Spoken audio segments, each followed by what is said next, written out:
They start coming up the hill, and probably by 7:30 a.m. Yeah, there'll be a line of people here begging, because a lot of these people have gotten turned away at other places because either they couldn't prove their poverty line or they didn't register, and that's something unique about Grace Day is there is no registration, and so they're here making sure they're going to get that backpack full of supplies for their child, if that makes sense. So we kind of have to play a little police early in the morning, because they'll be up here saying, "Are you sure I'm going to get what I need? Are you?" And I'm kind of here just saying, "Look, I promise you, there's plenty. You don't need to worry. Go back to your car." And we just try to be as polite as possible. An area somewhere in here, and that's everything from a toothbrush to feminine hygiene items. Same deal. You'll hand them your ticket. Boom, somebody clicks it. By the way, there's personal shoppers. So everybody who comes through the door gets a personal shopper to kind of walk with them through Grace Day. That way, number one, they have somebody to help them hold things. Number two, that's where you really get to talk to a person and see, is there anything else we can really help you with, whether it's prayer, anything like that. And then there's people working the stations too. So, when you get to the hygiene, the personal shopper's there, but then the people from the hygiene tables come out and say, okay, what are we looking to serve you with today? And that's where you say, this is what I'm doing, all those things. Over in that corner, last year was the backpack. So that entire back corner over there are several tables where you come up and you say, here's how old my son is. So you get an age-appropriate male backpack or a female-appropriate backpack. There'll be food and refreshments up here for anybody that needs to utilize that.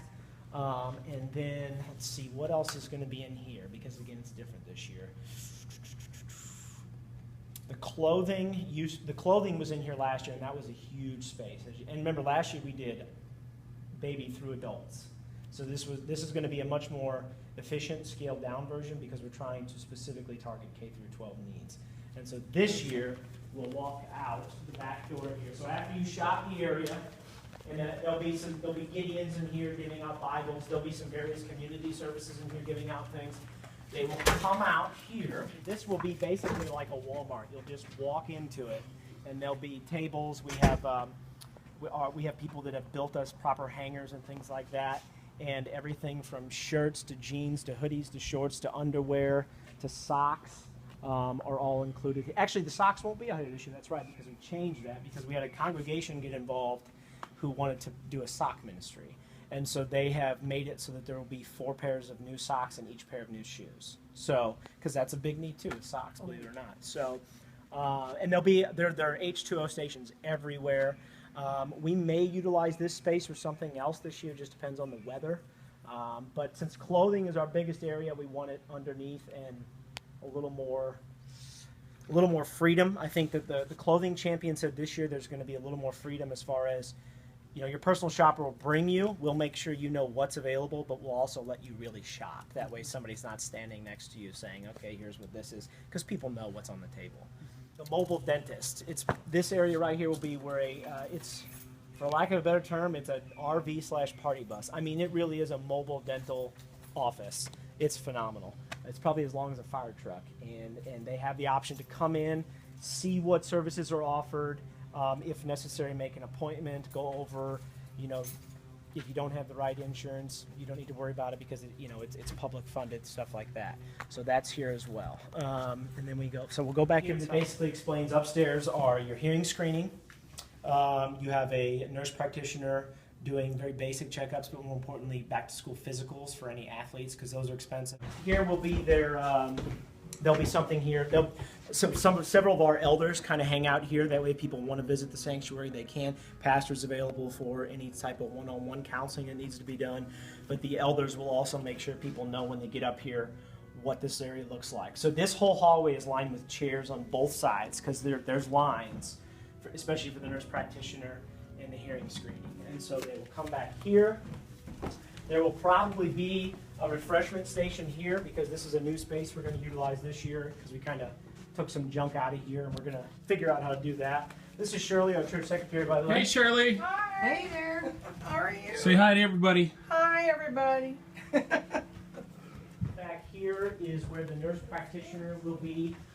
She needs the privacy curtain. So on this side, she does kind of a basic vision examination. You know, she's not an eye doctor, but she can do the basic test and say, you know, you need to see somebody. We have been trying to solidify some sort of vision services. We have not gotten there yet. That's our biggest challenge this year, and it's not happened yet. So we're praying for that. Many of the free vision services won't cross the Merrimack because their grants won't allow them to. So all those phenomenal services that St. Louis has, we can't get down here, whether it's the Ronald McDonald Band or anything like that. But anyway, so this is basically a nurse practitioner's office in here. And she'll do the back-to-school physicals over there. She does the eye exams over here. And then across the hallway, this is where the hearing screening goes on.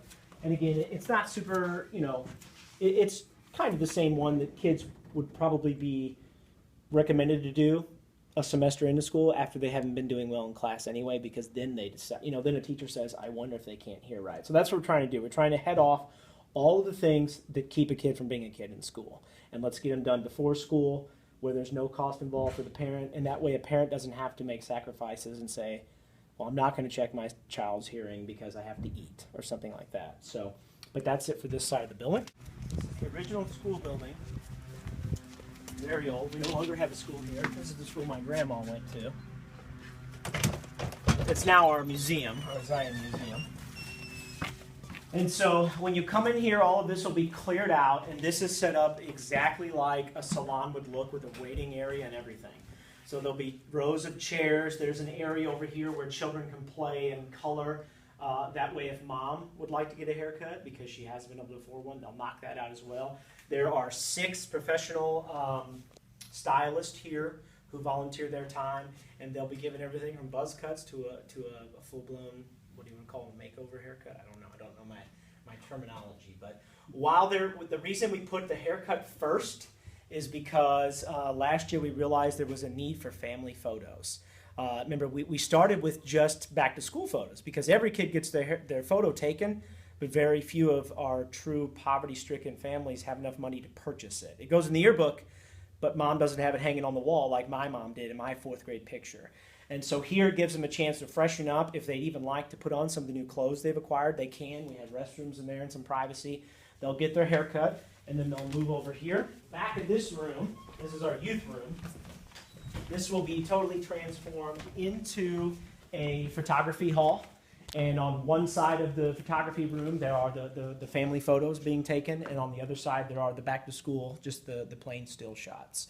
And it's a very unique thing. It's something that we kind of just threw in last year. We said, you know what? A lot of kids don't get their, and I only knew that because as teachers, we get our photo taken too, and we have the option to buy them, which what teacher wants their picture on the wall, or you can donate it back to a student in need. Well, there's not enough teachers to cover all of those students in need. So I was like, you know what, we need back to school photos too. And then that was when the photographers last year said, because they started offering it to some of these moms, would you like a family photo? And some of these mothers were like, you know what, we've never had a family photo. And it was awesome. And so this year, a separate photographer volunteered just to be the family photo person, so they're bringing an extra person. And that's the photo room. So that's a basic rundown of the offerings we have. I probably forgot at least two or three things. It's a very chaotic day because we're trying to serve as many people and as quickly as we can because we don't want anyone to get left out. Mm-hmm. And a lot of these mothers are on a time because they have to be to work by noon or something like that. And so we just have to be as patient as possible, help them understand we will get you in, we will get you out, if that makes sense. Mm-hmm.